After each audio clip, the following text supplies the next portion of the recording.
Captain Jake Morrison stood at the viewing window of the alien transport ship and watched the planet Xerion 7 grow larger in the darkness of space. The world looked like a brown and orange marble with patches of gray clouds swirling around it. He had seen many planets during his 20 years in space, but this one looked different. This one looked angry.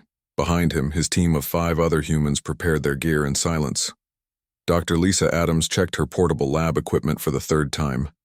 She was a small woman with short brown hair and quick hands that never seemed to stop moving. Tony Rodriguez worked on a makeshift toolkit, turning basic supplies into something more useful. His thick fingers moved with surprising skill as he modified a simple hammer into something that could work as both a hammer and a crowbar. Amy Foster sat in the corner doing push-ups. She was the kind of person who got restless when she could not move around. Her military training showed in everything she did, from the way she packed her gear to the way she watched the aliens who ran the ship. Kevin Park studied rock samples from Xerion 7 that the aliens had given them. He was quiet most of the time, but when he spoke about rocks and soil, everyone listened. Nicole Wright watched the team and made notes in a small book. She was their communications expert, but Jake knew her real job was to keep everyone sane during the next 30 days. The aliens who ran the ship were unlike anything Jake had ever seen. High Assessor Vextar looked like a walking crystal that changed colors when it talked. Its voice sounded like wind chimes in a gentle breeze. Commander Thecamel was more like a giant ant that walked on 2 legs and had 4 arms. When it talked, its voice buzzed like an angry bee. Vextar moved closer to the viewing window where Jake stood. Its crystal body turned a pale blue color. "Captain Morrison, you understand the nature of this trial," it said. The alien's voice was calm, but there was something else in it. Maybe worry or sadness. Jake nodded. 30 days on Xerion 7 with basic supplies. We survive, we get to join your galactic community. We don't survive, well, that's not going to happen. The crystal alien's color shifted to yellow. Your confidence is unusual. Most species show signs of fear at this point. The Valkorians spent their final hour before landing in prayer to their ancestors. The Meshtar delegation required sedation. Even the proud hegemony warriors showed stress indicators. Commander Thecamel clicked its mandibles together, and what Jake had learned was their version of a laugh. 47 species have attempted the sacred trial of endurance, human. Only 12 have survived the full 30 days. Most barely find water and shelter. They spend their time hiding from the storms and the creatures that hunt in the night. Amy Foster stopped doing push-ups and walked over to join the conversation. "What kind of creatures are we talking about?" she asked. Her voice was steady and professional. Thecmel's forearms moved in a pattern that seemed to be their way of shrugging. "Rock crawlers the size of your transport vehicles. Stormbirds with wingspans longer than this ship. Sand serpents that can swallow a grown hegemony warrior whole. And those are just the ones we have documented." Lisa Adams looked up from her equipment. "What about plant life? Any toxic vegetation we should know about?" Vextar's crystal body turned orange. "The atmosphere itself is toxic to most species. The plants have adapted to this. Many produce compounds that are lethal to carbon-based life forms. The water sources are few and often contaminated with heavy metals." Tony Rodriguez grinned. "Sounds like my kind of vacation spot." The aliens looked at each other. Jake noticed that Vextar's color shifted to a deep purple, which he had learned meant confusion. Kevin Park finally spoke up. "What about geological activity? Seismic events, volcanic activity, that sort of thing." "The planet experiences regular thermal shifts," Thecamel explained. "Surface temperatures range from -40 degrees during the night cycle to +60 degrees during the day. There are frequent dust storms and electrical storms. The ground is unstable in many regions due to underground thermal vents." Nicole Wright made another note in her book. "How long are the day and night cycles?" 18 of your hours for a complete rotation," Vextar answered. 9 hours of daylight, 9 hours of darkness." Jake turned back to the window. Xerion 7 now filled most of the view. He could see the swirling dust storms and the angry red glow of what might be volcanic activity. "When do we land?" "In 2 hours, Thecamel said. You will be transported to a plateau in the northern hemisphere. This location has been used for all previous trials. It offers basic access to water and shelter possibilities, though both require significant effort to obtain." Amy Foster cracked her knuckles. "What's the record for longest survival on the planet?" The aliens looked at each other again. Vextar's color shifted through several shades before settling on a pale green. The Corvin delegation survived 28 days before requesting emergency extraction. They had managed to locate a cave system with a small underground stream. They rationed their emergency supplies and supplemented them with edible roots they found near the water source. Close, Tony said. What went wrong on day 28? A pack of rock crawlers found their cave, Thekmol explained. The Corvins were forced to abandon their shelter and supplies. They activated their emergency beacons rather than face the creatures. Lisa Adams looked thoughtful. Did any species actually complete the full 30 days? 12 species have completed the trial, Vextar confirmed. However, completion means simply surviving for 30 days. Most of these species barely managed to maintain basic life functions. They emerged from the trial weakened and traumatized. Recovery time varied from several months to several years. Jake looked at his team. Each of them was checking their gear one more time. Lisa had her portable lab equipment, a small kit that could analyze soil, water, and biological samples. Tony had his tools and a collection of basic electronic components that he claimed could be turned into anything they needed. Amy had her survival gear and weapons. Kevin had geological sampling equipment and mineral analysis tools. Nicole had communication equipment and what she called her morale kit, which seemed to contain games, books, and musical instruments. We're ready, Jake announced. Vextar's crystal body turned a color Jake had never seen before, something between purple and silver. There's something else you should know. No species has ever requested to stay longer than the required 30 days. The planet is considered uninhabitable for long-term settlement. Amy Foster smiled. We'll see about that. The transport ship began its descent toward Zarion 7. Through the viewing window, Jake could see the landing site growing larger. It looked like a flat area of red rock surrounded by jagged hills and deep canyons. Dust devils spun across the surface like tiny tornadoes. Thekmol activated the ship's communication system. Prepare for atmospheric entry. Landing in 30 minutes. Jake felt the familiar sensation of a ship entering a planet's atmosphere. The gentle hum of the engines changed to a deeper rumble, and he could feel the ship starting to shake slightly as it pushed through the upper atmosphere. Remember, he told his team, we're not just trying to survive this. We're going to show these aliens what humans can do when we put our minds to it. Lisa Adams grinned. I'm already looking forward to studying the local ecosystem. Tony Rodriguez held up a modified wrench. And I'm looking forward to building something useful. Amy Foster was back to doing push-ups. I'm looking forward to the challenge. Kevin Park looked up from his rock samples. The geological possibilities are fascinating. Nicole Wright closed her notebook. I'm looking forward to documenting our success. Outside the viewing window, Zarion 7 waited for them.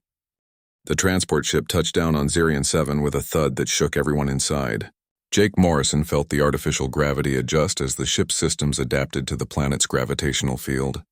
Through the viewing window, he could see a landscape that looked like the surface of an angry volcano. Red and orange rocks stretched out in all directions, broken by deep cracks in the ground that seemed to glow with their own light. High Assessor Vexitar's crystal body had turned a deep blue color. The atmospheric processors will need 15 minutes to create a safe exit environment, it announced. Your monitoring equipment has been activated, and your emergency beacons are functional. Remember, activation of an emergency beacon will result in immediate extraction and disqualification from the trial. Commander Thekmol moved its 4 arms in a complex pattern. The external temperature is currently 58 degrees in your measurement system. This is considered moderate for Zarion 7. In 4 hours, the temperature will begin dropping toward the night cycle minimum. Amy Foster adjusted her pack and checked her equipment one more time. What's the atmospheric composition? 30% oxygen, 45% nitrogen, 20% carbon dioxide, 5% trace gases including sulfur compounds, Vextar replied. The sulfur compounds are toxic to most species in concentrations above 2%. Current levels are at 4%. Lisa Adams looked up from her portable analyzer. I can work with that. The carbon dioxide levels are high but not immediately dangerous. The sulfur compounds will be the main problem. Tony Rodriguez was already sketching something in his notebook. I can build air scrubbers using basic chemical filtration. We'll need to find or make the right materials, but it's doable. The ship's exit ramp lowered with a mechanical whine. Hot air rushed into the ship, carrying the smell of sulfur and something that reminded Jake of burning metal. The heat hit them like opening an oven door. Good luck, humans, Thekmol said. We will monitor your progress from orbit. Jake led his team down the ramp and onto the surface of Zerion 7. The ground beneath their feet was solid rock, but he could feel heat coming up through his boots. In the distance, he could see steam rising from cracks in the ground. The transport ship lifted off immediately, leaving the 6 humans alone on the alien world. Jake watched it disappear into the orange sky, then turned to survey their surroundings. Amy Foster was already moving, walking in a wide circle around their landing site. "Perimeter looks clear," she called out. "No immediate threats visible. There are some interesting rock formations about 200 meters to the east." Kevin Park knelt down and began taking samples of the ground. "This is volcanic rock, but it's been here for a while. The surface is stable. There are definitely thermal vents nearby. I can feel the heat patterns in the rock." Lisa Adams had her portable lab equipment out and was testing the air quality. "Sulfur levels are manageable with proper filtration. I'm also detecting some interesting organic compounds. There might be plant life nearby." Nicole Wright was setting up their communication equipment. "Signal strength is good.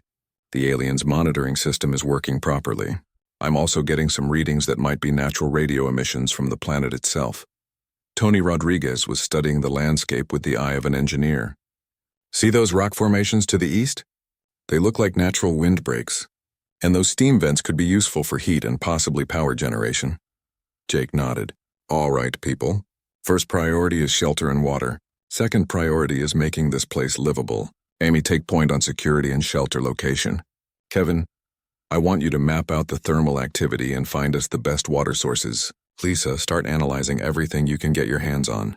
Tony, start thinking about what we can build. Nicole, keep monitoring communications and start documenting everything." They moved as a team toward the rock formations Amy had spotted. The heat was intense but not unbearable. Jake noticed that the gravity was slightly lighter than Earth normal, which made walking easier despite the heavy packs. The rock formations turned out to be even better than they had hoped. Natural caves had been carved into the stone by thousands of years of wind and thermal activity. The caves provided shelter from the heat and wind, and Kevin's readings showed that they were stable and safe. "This is perfect," Amy said as she explored the largest cave. "Multiple chambers, good sight lines, and natural ventilation. We could defend this position if we needed to." Kevin was examining the walls of the cave with his equipment. These formations were created by hot water over long periods of time. That means there are water sources somewhere in this area. And look at this. He pointed to a section of the cave wall where steam was slowly seeping through cracks in the rock. Thermal vents running right through the cave system. Natural heating. Lisa Adams had found something even more interesting. "There are plants growing near the cave entrance," she announced. "Small ones, but they're definitely alive and thriving in this environment. And I'm picking up signs of more complex life forms. Nothing large, but definitely more than just bacteria." Tony Rodriguez was already working on their first construction project, using materials from their packs and some of the loose rock around the cave. He was building what looked like a combination air filter and cooling system. "If I can tap into those thermal vents," Kevin found, "I can create a circulation system that will cool the air and filter out the sulfur compounds." Nicole Wright had set up a base of operations in the main chamber of the cave. "I'm getting some interesting readings on the communication equipment. There are definitely other life forms on this planet, and some of them might be intelligent." By the end of their first day on Zerion 7, the team had accomplished more than most alien species managed in their first week. They had secure shelter, a plan for clean air and water, and the beginnings of a comprehensive understanding of their environment. As the sun set and the temperature began to drop, Jake gathered his team around a small fire that Tony had built using some combustible plants Lisa had found. "Status report," he said. Amy Foster looked satisfied. "Security is good. The cave system is easily defensible and gives us multiple escape routes if needed. I've identified several observation points where we can watch for threats." Kevin Park was excited about his discoveries. "The thermal activity is more extensive than the aliens indicated. There are hot springs about half a kilometer from here. The water will need treatment, but it's a reliable source, and the thermal vents can provide all the energy we need for basic operations." Lisa Adams had filled several sample containers with various plants and soil samples. "The ecosystem is more complex than anyone realized. I've found at least 12 different plant species that could be useful for food, medicine, or construction materials.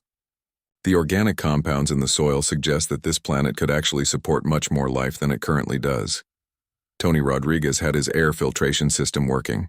The sulfur levels in the cave are now down to safe levels. Tomorrow I want to start on a water purification system and maybe some basic power generation. Nicole Wright looked at her notes. Morale is excellent. Everyone is engaged and excited about the challenges. Communication systems are working perfectly. I'm also documenting some interesting behavioral patterns in the local wildlife. Jake smiled. Outstanding work, everyone. The aliens think we're just trying to survive, but we're going to do much better than that. We're going to thrive. As if to prove his point, Lisa Adams held up a small plant she had been studying. This little beauty naturally filters sulfur compounds out of the air and converts them into nutrients. If we can cultivate it, we could improve the air quality in our entire area. Tony Rodriguez looked interested. Could we grow enough to create a safe zone around our base? With the right setup, definitely, Lisa replied. And there are other plants here that could be even more useful. Some of them seem to have natural antibiotic properties. Kevin Park was studying his thermal readings by firelight. The underground water system is extensive. With some basic engineering, we could create a hot water distribution system throughout the cave complex. Amy Foster had been quiet for a while, but now she spoke up. Has anyone else noticed that we haven't seen any of those dangerous creatures the aliens warned us about? Nicole Wright nodded. I've been monitoring for signs of large life forms. There are definitely animals out there, but they seem to be avoiding our area. Maybe they don't like the thermal vents, Jake suggested. Lisa Adams looked thoughtful, or maybe they're just more intelligent than the aliens gave them credit for. A lot of predators avoid areas where they detect organized activity.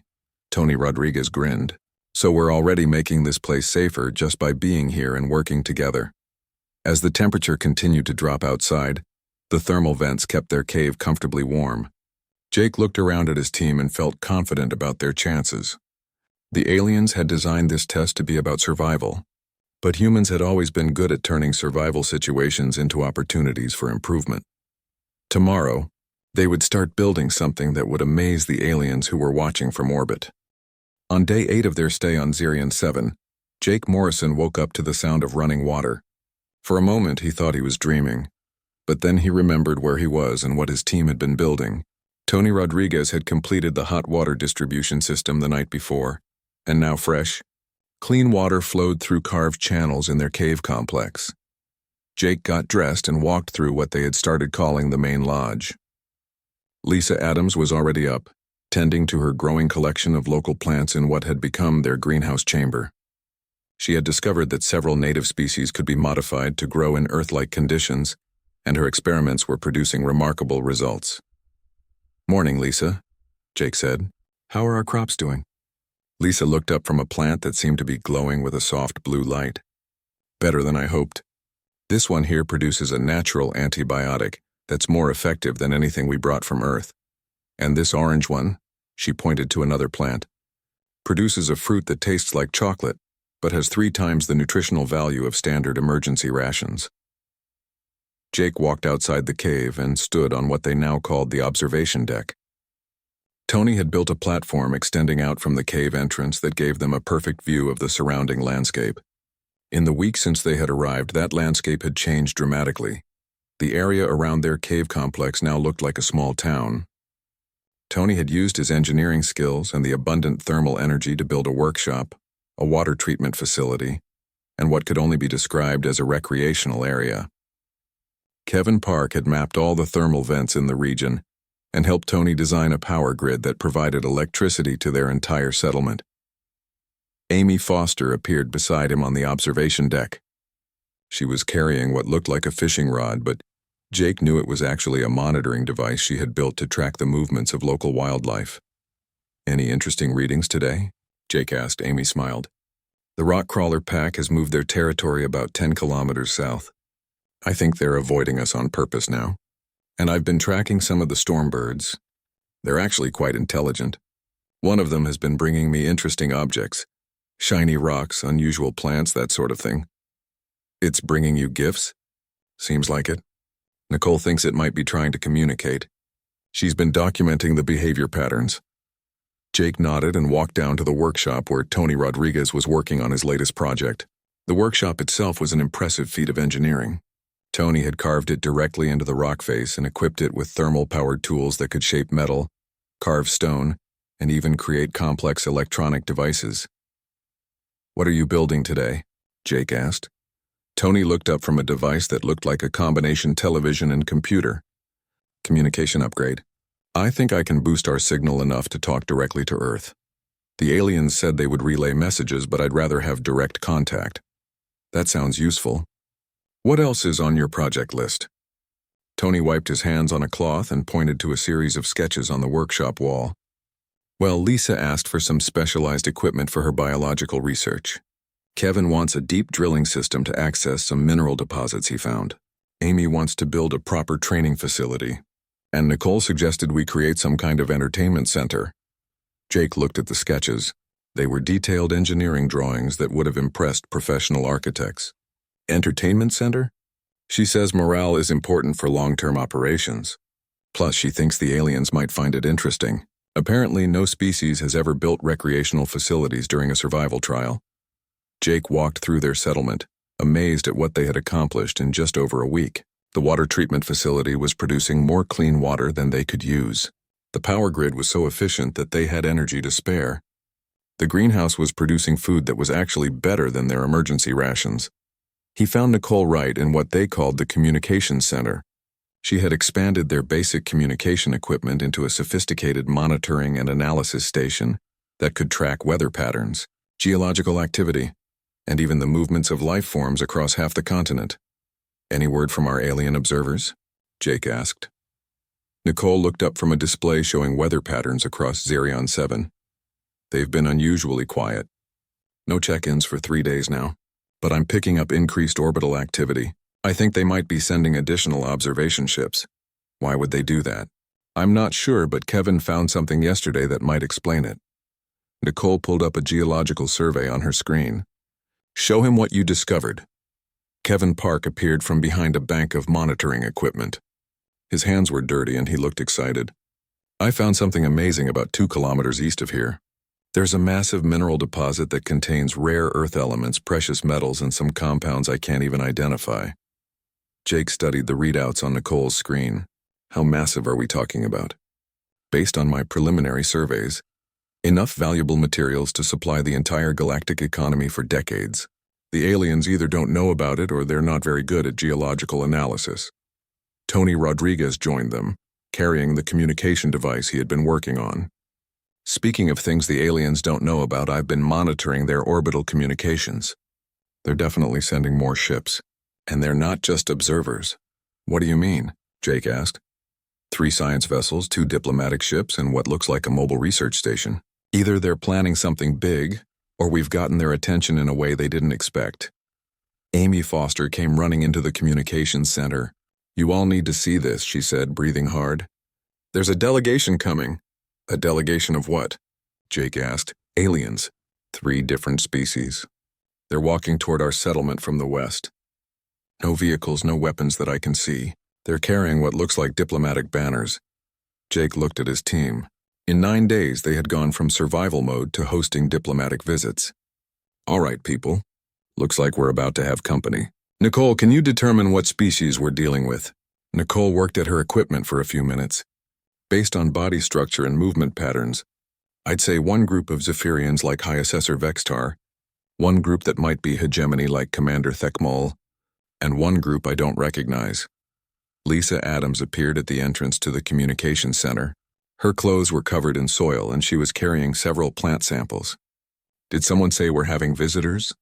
I should prepare some refreshments." "Refreshments?" Jake asked. "I've been experimenting with local plants and minerals. I can create beverages that are safe for most carbon-based life forms and actually provide health benefits. It's basic hospitality." Tony Rodriguez laughed. "We're about to serve alien diplomats homemade health drinks in our hand-built cave resort. The aliens are going to think we've lost our minds." Amy Foster was watching the approaching delegation through her monitoring equipment. "They're moving slowly and staying in the open. Definitely peaceful intentions. They should reach our perimeter in about 20 minutes. Jake made a decision. "All right, here's what we're going to do. Amy, keep monitoring, but don't show any aggressive postures. Tony, get that communication device online in case we need to talk to the ships in orbit. Kevin, secure any sensitive geological data. Lisa, prepare whatever refreshments you think are appropriate. Nicole, document everything and try to figure out why they're here. What about you? Nicole asked.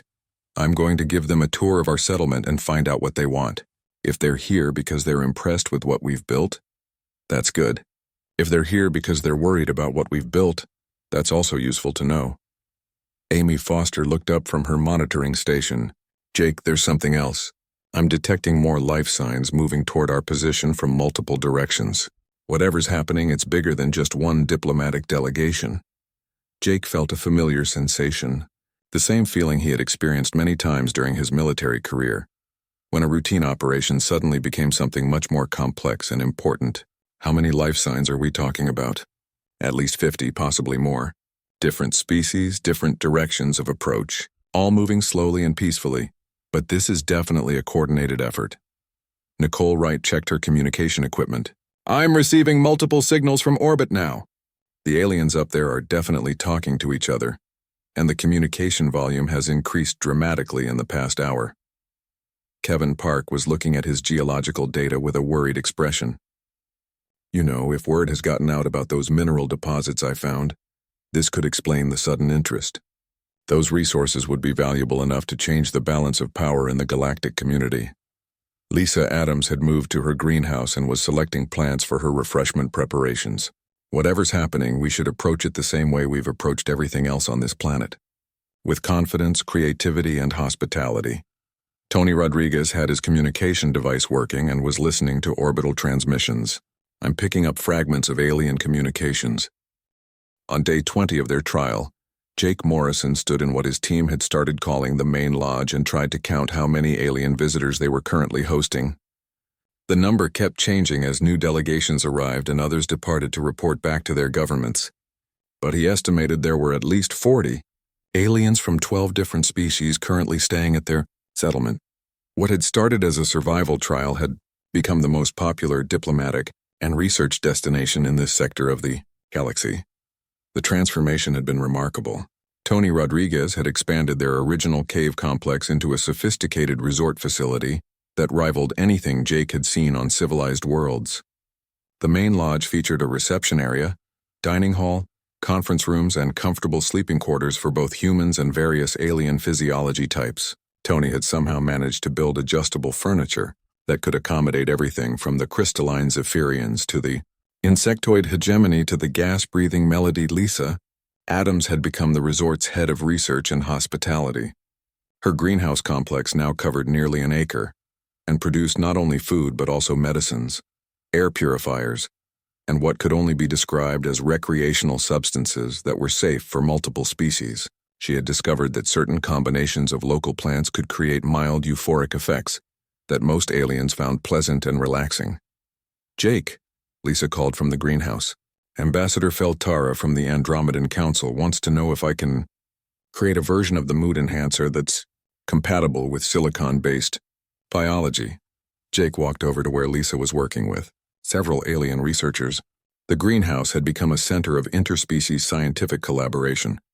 Researchers from multiple worlds were working together to understand Zirion 7's unique ecosystem and its potential applications. Can you do it? Jake asked. Lisa smiled. Already working on it. The Andromedans have some fascinating biological processes. If I can adapt the compound properly, it might work as a general stress reliever for their entire species. Ambassador Feltara was a tall, elegant being that looked like it was made of flowing metal. Its voice sounded like musical chimes. Dr. Adams, your research is revolutionizing our understanding of biological adaptation. My government is very interested in establishing a permanent research facility here. Jake nodded politely. This was the 7th species to express interest in permanent facilities. The aliens were no longer treating this as a survival trial. They were treating it as a real estate opportunity. Amy Foster found Jake near the greenhouse and pulled him aside. We need to talk, she said quietly. I've been monitoring communications from orbit and there's some tension developing up there. What kind of tension? Several alien governments are arguing about territorial rights to Zirion 7. Apparently, our little resort has made this planet extremely valuable, and everyone wants a piece of it. Jake frowned. That could complicate things. What does Nicole think? She's in the communications center analyzing the situation. You should talk to her. Jake made his way through the resort complex to the communications center. The facility had grown from Nicole's simple monitoring station into a sophisticated intelligence and diplomatic coordination hub. Nicole Wright had proven to be as skilled at interspecies diplomacy as she was at communications technology. Nicole, Amy says we might have a political problem brewing in orbit. Nicole looked up from a complex display showing orbital positions and communication traffic. More than just brewing. 3 different alien governments are claiming territorial rights to this planet, based on our discoveries here. The Galactic Survival Council is trying to maintain that this is still a trial zone, but nobody's listening to them anymore. What's our legal status? That's the interesting part.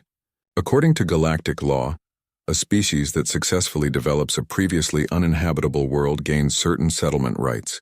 The fact that we've not only survived but created a thriving facility means we might actually have a stronger legal claim to this planet than anyone else. Kevin. Park entered the communications center carrying a data pad full of mineral analysis reports. It's getting even more complicated, he announced. Those mineral deposits I found aren't just valuable. They're strategic. Several of the rare elements I've identified are essential for faster-than-light communication systems. How strategic are we talking about? Jake asked. These minerals could reduce the cost of interstellar communication by 90%. That would revolutionize trade, diplomacy, and scientific collaboration throughout the galaxy. Nicole looked thoughtful. That explains why the hegemony sent a full diplomatic fleet.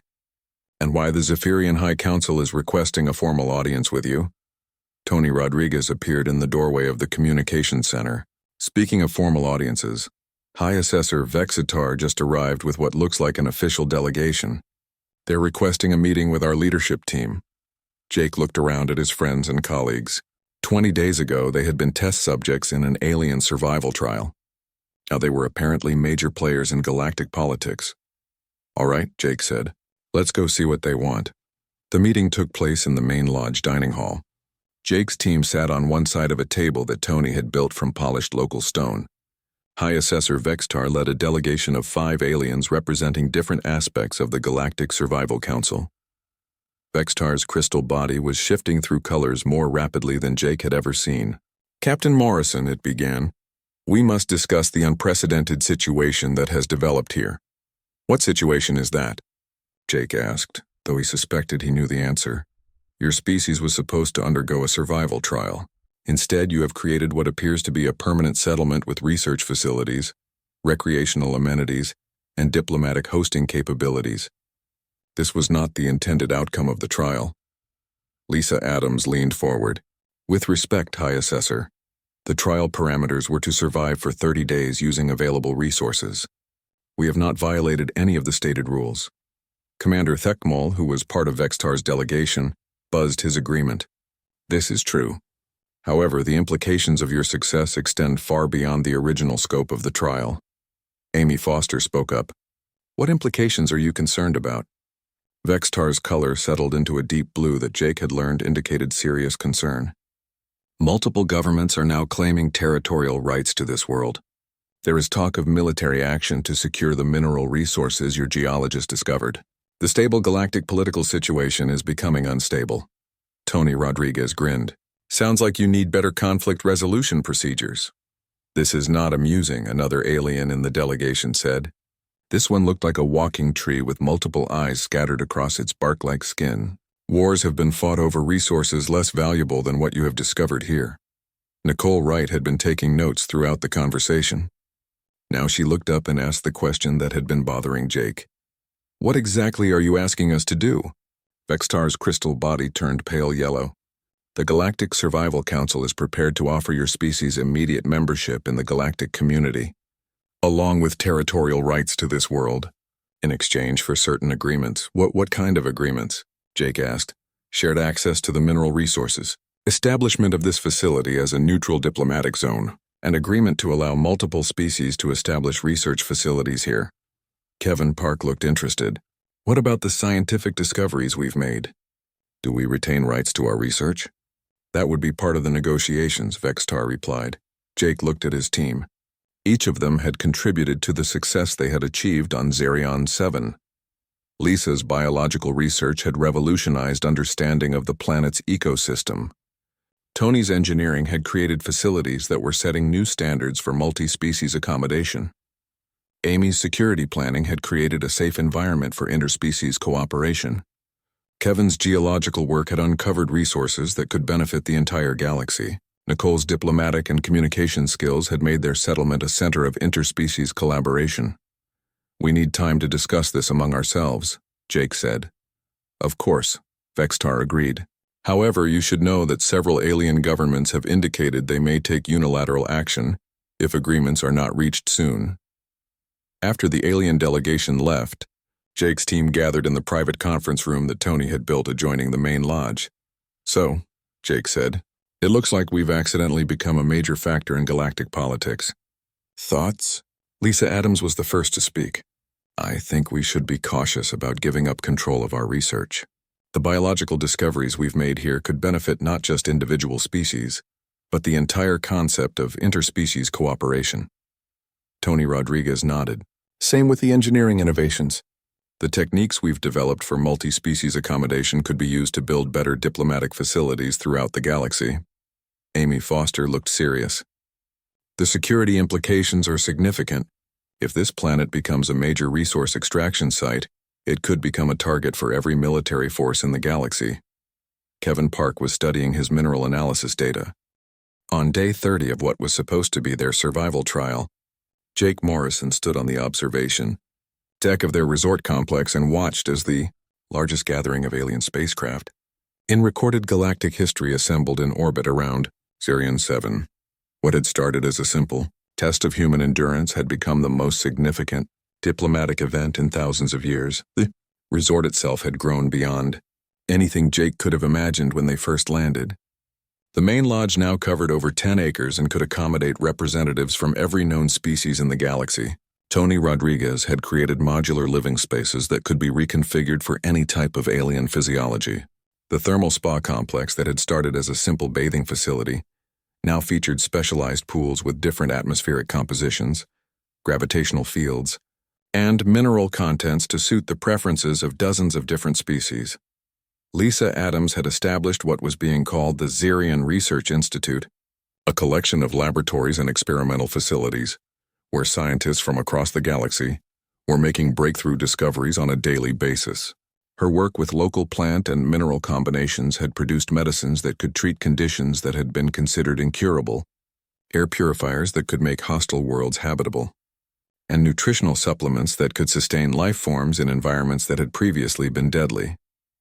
Amy Foster had become the director of what everyone now called the Zerion Security and Training Institute.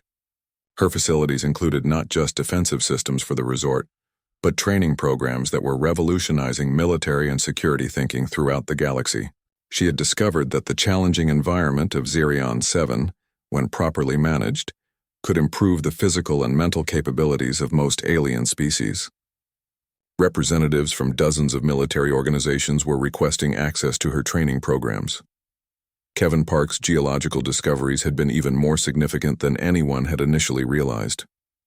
The mineral deposits he had found contained not just rare earth elements, but entirely new compounds that had never been seen before. These materials had properties that could revolutionize everything from spacecraft construction to medical equipment to communication technology. Preliminary estimates suggested that the mineral wealth of Zerion 7 could fund the development of hundreds of new worlds. Nicole Wright had established the Zerion Diplomatic Institute, which had become the most important center for interspecies communication and conflict resolution in the galaxy. Her success in managing the complex political situation surrounding Zerion 7 had earned her recognition as one of the most skilled diplomats in galactic history. But despite all their success, Jake knew that today would be the most important day yet. The Galactic Survival Council was arriving for the official conclusion of the human trial, and with them were representatives from every major government in the galaxy. The decisions made today would determine not just the future of Zerion 7, but the future of human-alien relations throughout the galaxy. High Assessor Vextar arrived first, leading a delegation from the Galactic Survival Council. The crystal being's body was shifting through colors that Jake had never seen before, indicating emotions that apparently had no equivalent in human experience. "Captain Morrison," Vextar said as it approached the main lodge reception area, "I must admit that in 3,000 years of conducting survival trials, I have never experienced anything like this." Jake smiled. "We aim to exceed expectations." Welcome to Paradise Base. The name had been Nicole's idea. What had started as a joke had become the official designation for their settlement. The sign that welcomed visitors to Paradise Base had been carved from local stone by Tony and decorated with plants from Lisa's research facility. Commander Thekmol arrived with the second wave of dignitaries. The insectoid beings' mandibles clicked in what Jake had learned was their expression of amazement. "Human Jake Morrison, your species has redefined our understanding of what is possible." Over the next several hours, representatives from 47 different species arrived at Paradise Base. Jake and his team hosted them in the main lodge dining hall, which Tony had expanded to accommodate the largest interspecies gathering in recorded history. The meal itself was a masterpiece of interspecies cooperation. Lisa Adams had worked with nutritional experts from dozens of worlds to create a menu that was not only safe for every species present, but actually beneficial to their health. The main course featured locally grown foods that had been modified to provide optimal nutrition for each species' dietary requirements. But the real revelation came when Vextar stood to address the gathering. "Fellow beings," the crystal alien began, its body glowing with colors that indicated deep respect and admiration, "we are here to conclude what was intended as a simple survival trial. Instead, we have witnessed something that has fundamentally changed our understanding of what it means to adapt to hostile environments." Vextar gestured toward Jake and his team. "These humans were given the same challenge that 47 other species have faced. They were placed on a hostile world with minimal supplies and told to survive for 30 days. Every previous species that completed this trial emerged weakened, traumatized, and requiring extensive recovery time. The alien's crystal body turned bright gold. These humans not only survived, they thrived. They created a facility that has become the most advanced interspecies research and diplomatic center in the galaxy. They discovered mineral resources that will benefit every civilization. They developed technologies that are revolutionizing our understanding of environmental adaptation, and they did all of this while maintaining not just their physical health, but their psychological well-being and their commitment to cooperation and innovation." Commander Thekmol stood next. "The hegemony has conducted extensive analysis of the humans' accomplishments. In 30 days, they achieved what our best engineers estimated would require years of effort by teams of specialists. Their approach to problem-solving, their adaptability, and their ability to find opportunities in adverse conditions represent capabilities that could benefit every species in the galaxy." An alien that looked like a floating jellyfish with multiple eyes spoke next. Jake recognized it as Ambassador Kelnara from the Etherian Collective. "The Etherian Collective has voted to offer the humans a unique position in our governmental structure. We propose that humans be granted the status of adaptation specialists, with the authority to evaluate and develop hostile worlds throughout our territory." This started a cascade of similar offers from other alien governments. The Andromedan Council offered to establish a joint research institute focused on environmental adaptation. The Crystalline Federation proposed that humans lead a galaxy-wide initiative to make hostile worlds habitable. The Void Walkers requested human assistance in developing colony worlds in previously unexplored regions of space. Jake looked at his team and saw the same amazement in their faces that he felt. They had come to Zerion 7 expecting to spend 30 days in survival mode. Instead, they had become the most sought-after specialists in the galaxy. But the biggest surprise came from Vextar. The Galactic Survival Council has voted unanimously to discontinue the sacred trial of endurance.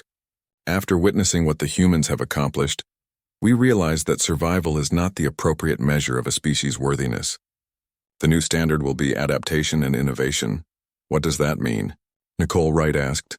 It means that future candidates for galactic membership will be evaluated not on their ability to merely survive in hostile conditions, but on their ability to improve those conditions and create something beneficial. The humans have established a new paradigm for what it means to be worthy of galactic citizenship. Lisa Adams stood up. If I may, I'd like to say something on behalf of our team. Vextar's crystal body turned bright blue, indicating respectful attention. When we came to Zarian 7, we didn't think of this as just a survival challenge. We saw it as an opportunity to learn, to grow, and to build something useful. That's what humans do. We take difficult situations and try to make them better. She gestured around the dining hall, filled with representatives from dozens of worlds.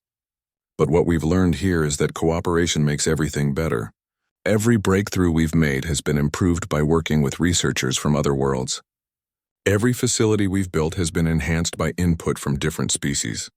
What we've created here isn't just a human achievement, it's a demonstration of what all of us can accomplish when we work together. Tony Rodriguez stood next.